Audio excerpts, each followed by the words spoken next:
നമസ്കാരം ശാലിനി. ഇത് കാണുന്നത് ഒരു തലയിലൊക്കെ ഇങ്ങനെ കെട്ടേണ്ടതെന്നൊക്കെയാണ് ഇവിടെ വന്നപ്പോ ഇങ്ങനെ പറഞ്ഞത്. നല്ല ഭംഗിയായിരിക്കും. പക്ഷെ എനിക്ക് ഏറ്റവും കൂടുതൽ അതിനേക്കാൾ ഇഷ്ടപ്പെട്ടത് ഈ ക്യാപ്പാണ്. എന്ത് ഭംഗിയാണ് അല്ലേ, നല്ല രസമുണ്ട്. ഈ ക്യാപ്പ് മാത്രമല്ല, എനിക്ക് വേറെ ഇഷ്ടപ്പെട്ട ഒരു കാര്യമുണ്ട്. ഒരു ഫോൺ പൗച്ചായിട്ടൊക്കെ ഉപയോഗിക്കാൻ പറ്റുന്ന വാട്ടർ മെലന്റെ ഒരു ബാഗാണ്. നിങ്ങൾ വിചാരിക്കും ഇതിനേക്കാളും എനിക്ക് വേറെ എന്നെ ഇൻസ്പയർ ചെയ്ത കുറച്ച് ചിത്രങ്ങൾ കാണുന്നുണ്ടല്ലോ ചിത്രങ്ങൾ. ഈ ചിത്രങ്ങളൊക്കെ വരച്ചത്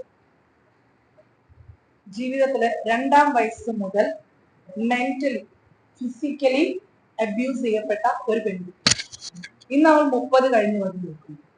നമ്മൾ എപ്പോഴും പറയുന്ന ഒരു കാര്യമുണ്ട്, നമ്മുടെ ലൈഫിൽ നമുക്ക് ക്രൈസിസ് ഉണ്ടാവുമ്പോൾ അയ്യോ ഞാൻ പൂർണ്ണമായിട്ടും നശിച്ചു പോകും, ഞാൻ നഷ്ടപ്പെട്ടു പോകും, ആത്മഹത്യ, അങ്ങനെ പല പല പല ചിന്തകളിലേക്ക് നമ്മൾ പോകുമ്പോൾ തന്റെ ഉള്ളിലെ കഴിവ് 11ാം ക്ലാസ്സിൽ പഠിക്കുമ്പോൾ ക്രോഷ്യ പഠിക്കുകയും ആ ക്രോഷ്യ ഇന്നൊരു വരുമാന മാർഗമാക്കി മാറ്റുകയും അതുപോലെ തന്നെ തന്റെ ഉള്ളിൽ സ്ട്രെസ് ഉണ്ടാകുമ്പോൾ തന്റെ മനസ്സിനെ നിയന്ത്രിച്ചുകൊണ്ട് ഇത് വാട്ടർ കളേഴ്സ് ആണ് കേട്ടോ, ഇതിലൂടെയൊക്കെ ജീവിതത്തെ സ്വപ്നം കാണുകയും ജീവിതത്തിലേക്ക് വീണ്ടും വരാനായിട്ട് പിച്ച വെക്കുകയും ചെയ്യുന്ന ഒരു പെൺകുട്ടി. അവൾ ഉണ്ടാക്കിയ ഒരു മാലയാണ്. ഇന്ന് അവളുമായിട്ടാണ് ഞാൻ നിത്യവസന്തത്തിലുള്ളത്. നമുക്ക് പരിചയപ്പെടാം. എന്താണ് പേര് പറഞ്ഞോട്ടെ? മാജ. ഞാൻ ഈ പറയുമ്പോൾ നിങ്ങൾ ആദ്യം വിചാരിക്കുന്നതൊക്കെ ചുമ്മാതാണ്, അങ്ങനെയൊന്നുമല്ല. മാജയുടെ ലൈഫില് മാജ എന്താണ്, മാജ എങ്ങനെയാണ് മാജ ഈ ഒരു ഇതിലേക്ക് വന്നത്? മാജയ്ക്ക് ഭയങ്കര മടിയാട്ടോ ചെയ്യാനായിട്ട്, അതുകൊണ്ടാണ് ഒന്നും കട്ട് ചെയ്യത്തില്ല നമ്മള്. എങ്ങനെയാന്ന് ചോദിച്ചാൽ +1 ടൈമില് പഠിച്ചതാണ് ക്രോഷ്യ ചെയ്യാന്. പിന്നെ മോസ്റ്റ് ഓഫ് ഇറ്റ് യൂട്യൂബ് ഒക്കെ നോക്കി ചെയ്ത് പഠിച്ചു. എനിക്ക് പേടിയില്ലാതെ ചെയ്യാൻ പറ്റുമെന്ന് എനിക്ക് ഉറപ്പുള്ളൊരു സംഭവമാണ് ക്രോഷ്യ. എന്തിനാ പേടി? എനിക്കെല്ലാം പേടിയാണ്. എന്റെ അസുഖം എന്നെ എല്ലാം പേടിപ്പിക്കുന്ന. മാജ ഒരു പ്രത്യേക ഒരു ഫിസിക്കൽ കണ്ടീഷനിലൂടെ പോവാണ്. നിങ്ങൾ പലപ്പോഴും കേട്ടിട്ടുണ്ടോ എന്നറിയില്ല. അപ്പൊ നിങ്ങൾക്കൊരു ആഗ്രഹം ഉണ്ട്, അത് എന്താണ് ആ ഫിസിക്കൽ കണ്ടീഷൻ എന്ന് പറയുന്നത്? ബ്രെയിനിന്റെ അവസ്ഥ തന്നെയാണ്. എനിക്ക് CPTSD ഉണ്ട്, BPD ഉണ്ട്. എന്താണ് ഈ സംഭവം? CPTSD എന്ന് പറയുമ്പോൾ PTSD എല്ലാവരും കേട്ടിട്ടുണ്ടാവും. ഒരു ട്രോമാറ്റിക് ആയിട്ട് ഒരു ഇവന്റിൽ ഉണ്ടാവുന്നത്. CPTSD എന്ന് പറയുമ്പോൾ complex post traumatic stress disorder ആണ്. അത് കൺസിസ്റ്റന്റ്ലി അബ്യൂസ് അനുഭവിച്ചു വരുന്നവരുടെ ബ്രെയിൻ കെമിസ്ട്രി ഡിഫറെന്റ് ആവും. അങ്ങനത്തെ ഒരു അവസ്ഥയിൽ കൂടെ വളർന്നു വന്ന ഡെവലപ്മെന്റൽ ട്രോമയാണ്, കുട്ടിയിലെ ഉണ്ടാവുന്ന ഒരു സംഭവമാണ്.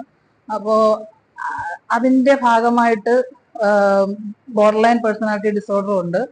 അതിന് മരുന്ന് ഇതുവരെ ഇല്ല. അതിന്റെ സിംറ്റംസ് ഉള്ള സപ്രസൻസ് മാത്രമേ അവൈലബിൾ ഉള്ളൂ. അപ്പോ ഇതെല്ലാം കൂടെ വെച്ചിട്ട് ഇമോഷൻസ് റെഗുലേറ്റ് ചെയ്യാൻ വലിയ ബുദ്ധിമുട്ടാണ്. പക്ഷെ ഞാൻ ചോദിക്കട്ടെ മക്കളെ, ഇതെങ്ങനെയാ നീ ഇതിന്റെ ഇടയിൽ ഈ ഒരു വർക്ക് ചെയ്യാൻ നിനക്ക് എങ്ങനെയാ പറ്റുന്നേ? നല്ല കഷ്ടപ്പാടാണ്.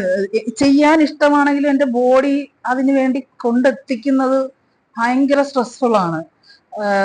എപ്പോഴും ആരെങ്കിലും എന്തെങ്കിലും ഈവൻ എന്തെങ്കിലും മണം അടിച്ചാൽ തന്നെ എനിക്ക് ട്രിഗർ ആയിട്ട് ഞാൻ ചിലപ്പോൾ നിപ്പിൽ 1 മണിക്കൂറൊക്കെ നിർത്താതെ, എനിക്ക് കരച്ചിൽ നിർത്തണമെന്ന് തോന്നിയിരുന്നാലും എന്റെ ശരീരത്തിന് കരച്ചിൽ നിർത്താൻ പറ്റത്തില്ല. ഇങ്ങനെ മുങ്ങിക്കൊണ്ടിരിക്കും. ഒന്ന് ആലോചിച്ച്, ഇതിനിടയിലാണ് ഇവളൊരു സംരംഭം കൊണ്ടുപോകുന്നത്.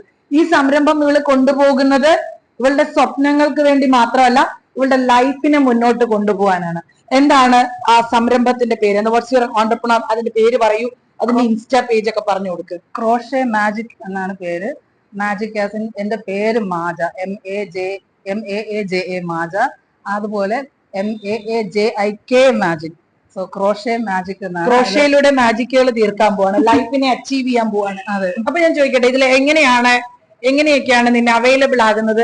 ഞാൻ ഇൻസ്റ്റഗ്രാമിലും ഉണ്ട്, വാട്സാപ്പ് വഴി. ഇൻസ്റ്റഗ്രാമിൽ എന്നെ കണക്ട് ചെയ്താൽ വാട്സാപ്പ് നമ്പർ വെച്ചിട്ട് നമുക്ക് what ever your order is we can discuss. പക്ഷെ യൂഷ്വലി ഇൻസ്റ്റഗ്രാമിലാണ് മെയിൻ ആയിട്ട്. നല്ല ഭംഗിയുള്ള ബ്ലൗസുകളും ഒക്കെ മാജ ചെയ്യുന്നുണ്ട്. അപ്പോ നിത്യവസന്തം നമിതയും ടീമും ചേർത്ത് പിടിക്കുന്നു മാജയോടൊപ്പം. നമുക്കും ഇങ്ങനെയുള്ള, അതായത് നമ്മുടെ ലൈഫിൽ സ്ട്രഗിൾസ് അനുഭവിക്കുന്നവര്, നിങ്ങൾ പുറമേ കാണുന്ന അസുഖം മാത്രമല്ല കേട്ടോ, ഇങ്ങനെയുള്ള ഒരുപാട് പേരുണ്ട്. നമുക്ക് ഇവരെ ചേർത്ത് പിടിക്കാം. ഇന്നും നാളെയും മറ്റന്നാളും വിമൻസ് ക്ലബിൽ 3 ദിവസത്തെ ഒരു എക്സിബിഷൻ നടക്കുന്നുണ്ട്. ദയവായിട്ട് വിസിറ്റ് ചെയ്യുക. സാധിക്കാത്തവര് നിങ്ങൾക്ക് ഓൺലൈൻ ആയിട്ടും ഇവിടെ നിന്ന് പർച്ചേസ് ചെയ്യാം. അപ്പൊ താങ്ക് യു പറ. Thank you.